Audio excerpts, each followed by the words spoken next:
Hi guys, Sabrina from Campbell's Freedom Farm. So what does a zinnia, a sunflower, and a daisy all have in common? They're out of the aster family. Why is that important?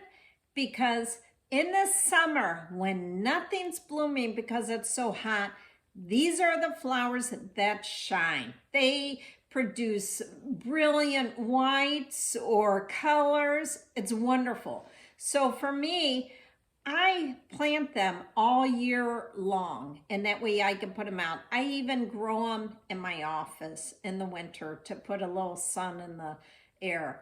So I'm going to show you how I start mine, and I'm only doing a few at a time. That way, by early summer or late spring, we could come out with some really bushy, beautiful flowers while the other ones are still growing.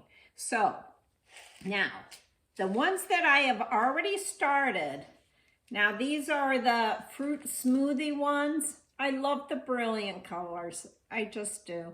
And I'm going to wait for these to come up a little bushier and start getting more leaves, because when these get bigger, I'm going to show you how to put them in individual containers, but how to make cuttings so we can make more zinnias out of those cuttings, and my philosophy on how I do that.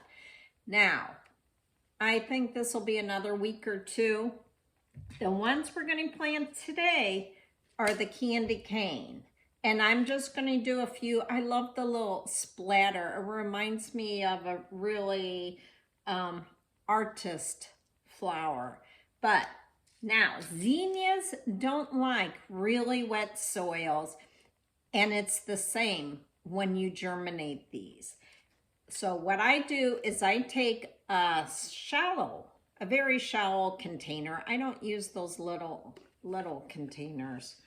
And I put a whole bunch in here. I'll probably put 4 or 5 because I do want to stagger these. And then what you want to do is how you cover them. That's important. So let me zoom down so you can see. Okay, so I have a very small shallow pot, and I'm going to put hot water in here.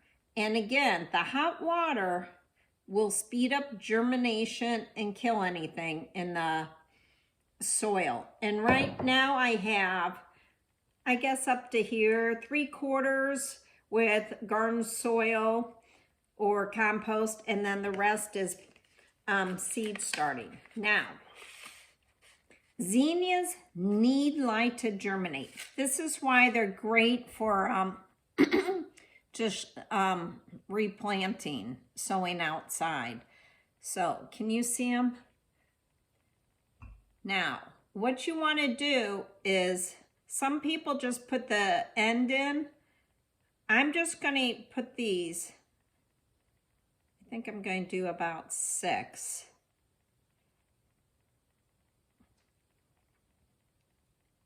Or 5, I guess 5.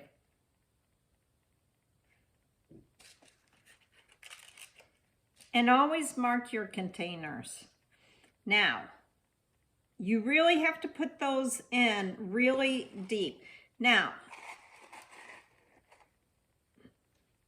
you only put an 1/8 inch of soil, and as this gets wet, the sun will go through here. Now, how you cover this, I either use lids with a little hole.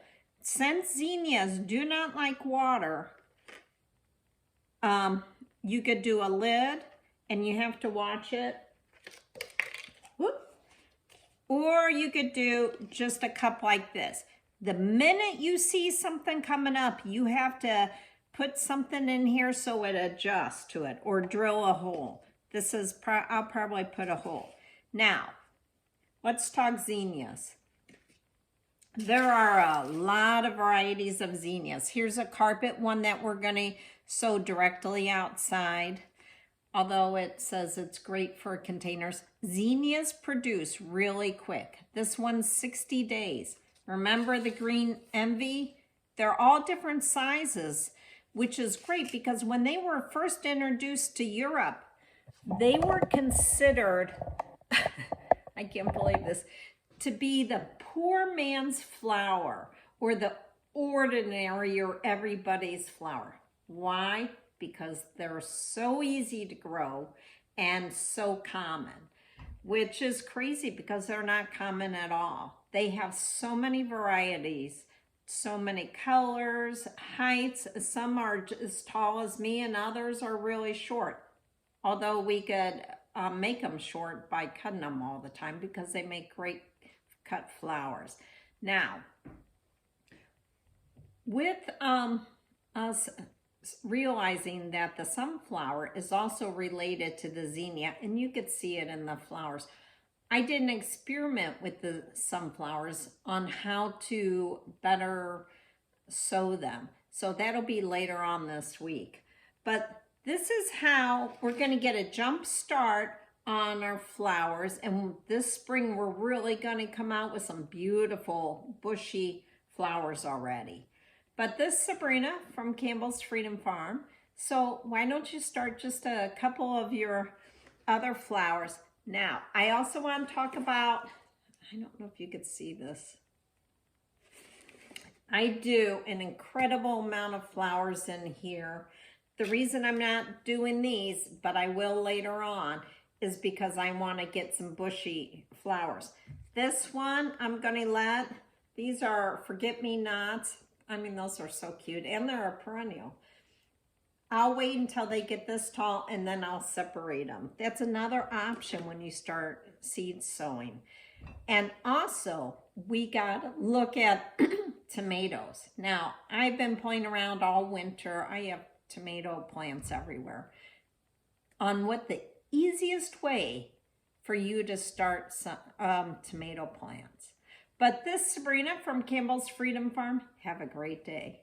Thumbs up, by the way. That's what Stefan always says.